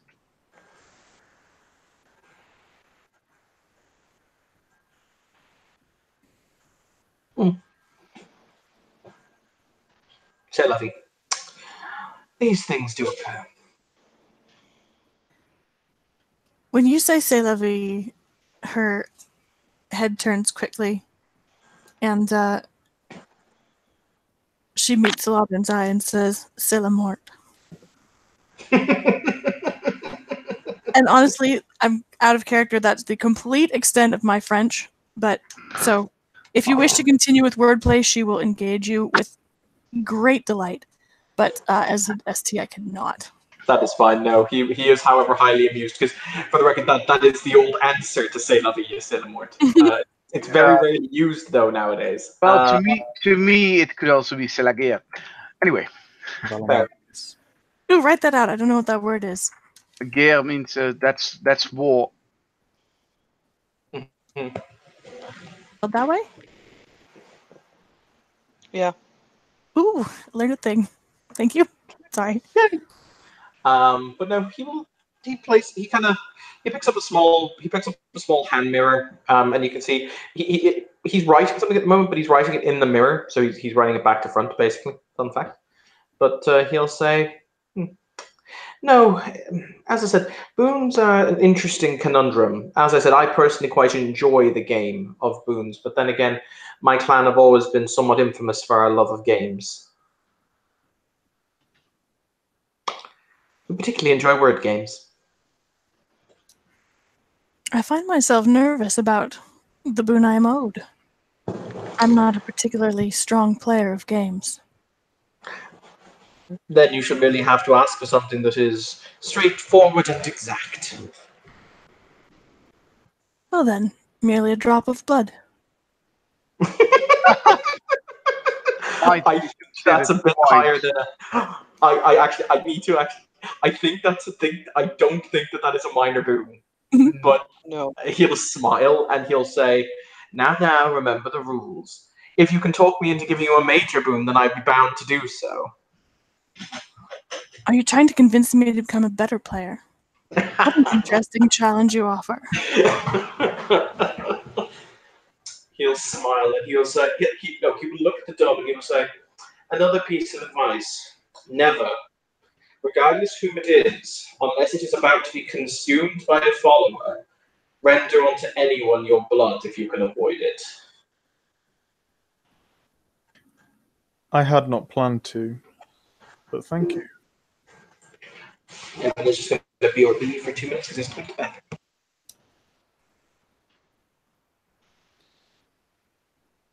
The dove will turn to the Tremere Primogen. Did she, out of character? Huh? Oh, she's not a Primogen, sorry. No, she introduced herself as a neonate. Ah, okay, gotcha. Did she hear earlier that the Tremere live near that fountain? Mm-hmm. She will say, I have a request. I have been told that Abraham's Fountain is a place that I should visit, and that your clan lives nearby or claims it as territory. I'm unsure. Claims it as territory. A feeding ground. I do not wish to feed there. I wish to merely visit it. You wish to visit the fountain? Please. In all honesty, I must say, I wonder, and this is quite I would say a professional a question. I wonder how you feed with your religious beliefs kept intact. As I said, I am a sinner. I have attempted to resist the thirst, but I have found that in doing so, much greater evil happens. That is correct. So I have some small manipulation among the other followers, some small ceremony of bloodletting. It is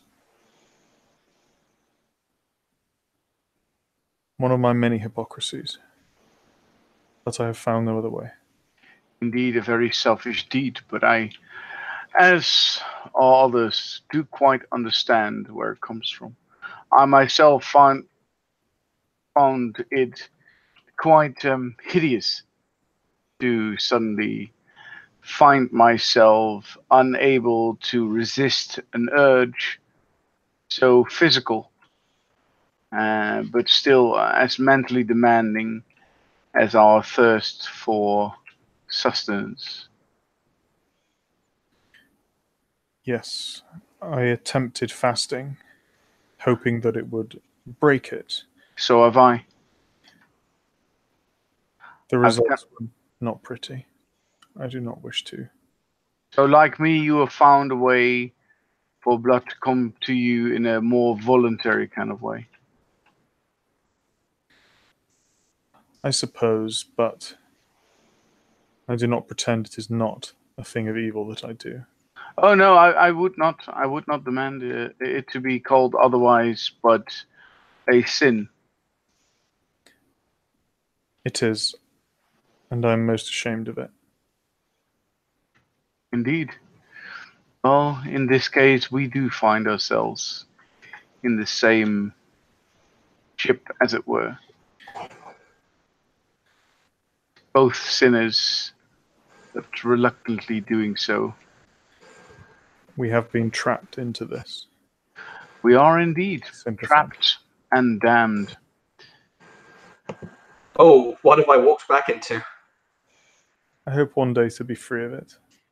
Hang on. MA, what have I walked back into that has generated the side comment? Because I need to see if I'm going to react to it.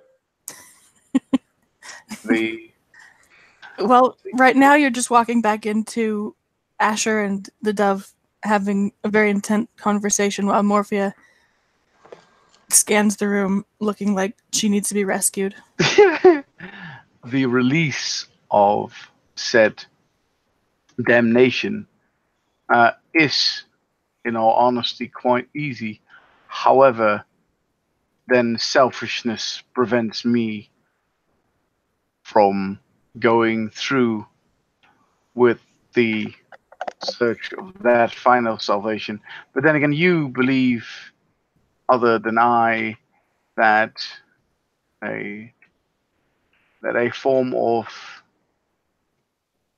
I would say, death is a reward in itself.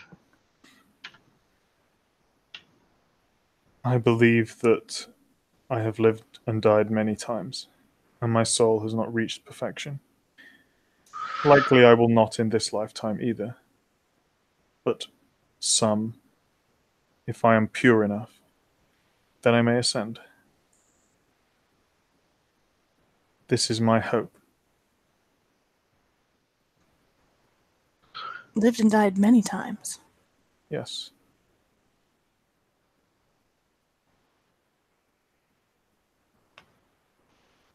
Do you not preach with the name of Christ on your lips? We do.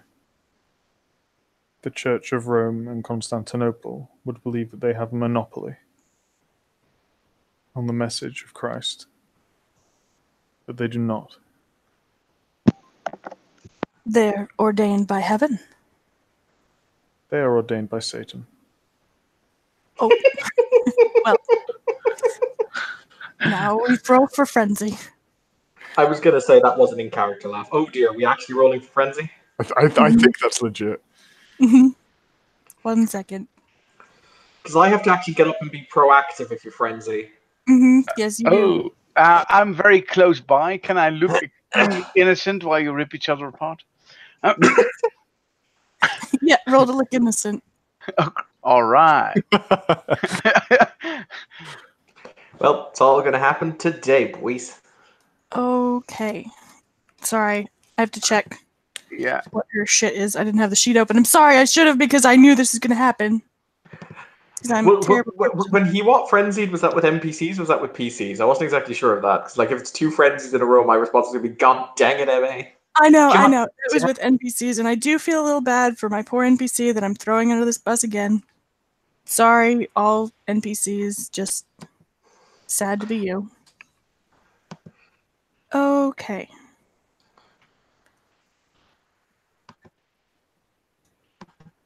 Yeah. It's a fairly low diff. And she is...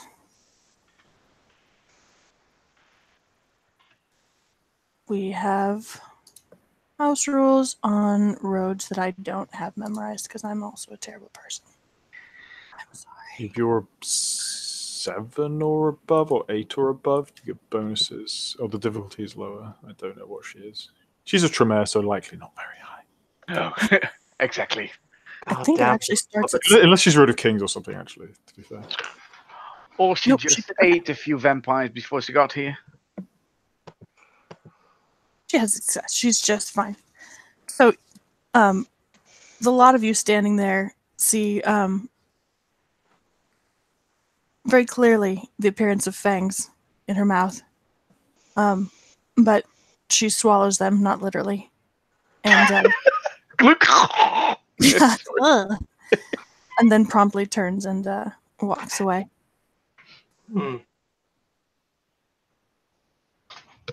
Flounces. For the record, you will see that you might not necessarily hurt him because he can be very, very silent when he wants to. But when you guys turn back around, you will see Solidrid is on his feet, and he's almost rounded his desk. But he stops, obviously. Oh, that could have gone tragically wrong. Wonderful. When Asher, who is very close to this and notices this at all, he tries to intercede. However, it's done before he can. But he did stand between him between Morphia and the dove as quickly as he could, finding it in its way to protect the dove from his coterie mate. Making sure his coterie mate doesn't make a boo-boo of herself. Quite selfish, huh? So, yes. The dove for her, she doesn't move, and she certainly doesn't I mean, there wasn't any aggression done to her, but I guess the situation suddenly feels very tense. She doesn't look relaxed though. She's not like totally cool with it, but she almost like stiffens up. As to subdue the situation, Asher then turns towards the dove and says, "My deepest apology. I do wish to extend a trivial boon to mend this conversation and make a very tense moment less tense." There is no need. The apology should be mine. I had said to myself that I would not proselytize, and my tongue has got away from me. You do not owe me anything. You asked you were asked a question, and you answered in your opinion honestly. I don't think that honesty should be judged for anything else but being honest, even if it's just an opinion within religious beliefs. You did not meant any harm. You simply meant to tell your truth. In truth, I did mean harm. I had directly challenged her religious beliefs. But isn't that your task, to challenge others' beliefs as you are prophesying your beliefs? The prince has made it abundantly. He will raise a hand to basically like end the discussion, like as in there is no uncertain terms. And he will say, the prince has made it abundantly clear that this space is not to be used for the propagation and indeed the spreading of individuals' religious beliefs. It is a place of communication, yes. However, religion is a touchy subject. So, as long as that is the prince's edict, it will be respected, and there shall not be the implications of such conversations again. I assume I've understood. The dove looks a little confused because Solodrin was asking her about religion earlier, but she just nods. It's because up until now there had not been somebody who was actively offended via the conversation. But the eyes kind of gleam a weird gold color for a moment before he blinks it away.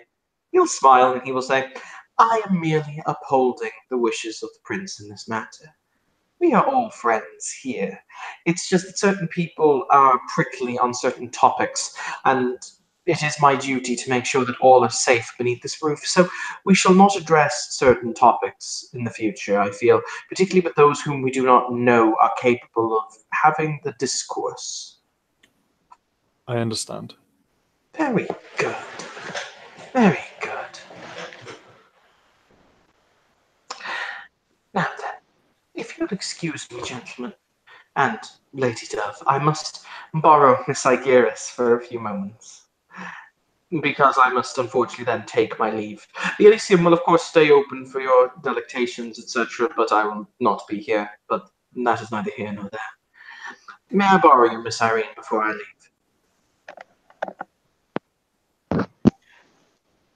Of course, Sir Saladrin. Wonderful. Gentlemen, lady, good evening. For the record, I'm trying to think what he can do. There's not really much he can do in that regard. He's going to write a very small, on a very small piece of paper. He hands it up to one of the serving staff for MA. Basically, he is going to write a small apology that he did not intercede when the conversation became heated, and that he hopes that that Lady Morphia is composed and that all is well, basically. So it's basically kind of a small apology / I hope that you are not enraged, etc. Note. It is 3 o'clock in the morning here. Do not expect me to brain well. Sorry. No worries. Because, he takes his job somewhat seriously. But no, he is going to walk with Irene. He walks with Irene out the main door of the Elysium. He motions to the Setite who is taking the names, who nods at the fact he's leaving. And as they walk down the main kind of marble steps to the area to the entrance, he'll turn and he'll say, I have two small questions for you, and I do hope that you will answer them for me. If it lies within my possibilities to answer them, yes, I will. I'm curious. I spoke about the tablets earlier, and you seem to have a very verbose reaction, particularly when I mentioned something of interest. Do you know where a fourth one resides? No, sir, I do not.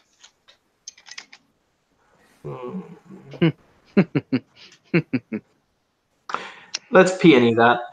Hmm? It's fine. I did it. The I don't urge even to just roll subterfuge. I mean, you can. I have 3 successes. No, you asked the wrong question.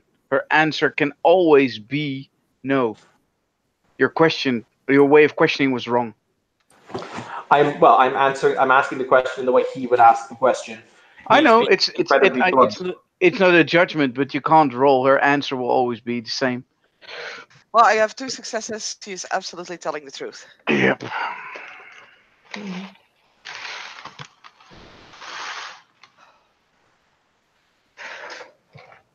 I'm trying to think how would he continue. Should you find any information on the next tablet, you would, in accordance with our little agreement, share it, of course. As we have agreed. And do you also wish a transcript of the tablet that I have access to? If possible, yes. There was one last point of interest. The tongue flicks out at this point, tasting there, and I was like, when the concept of our friend, the guardian of the Braziers, was brought up, you were strategically, is how I would phrase that, not looking at a certain individual. Why was that? I'm afraid I cannot answer your question right now, Sir Saladrin. But I can do so in the future.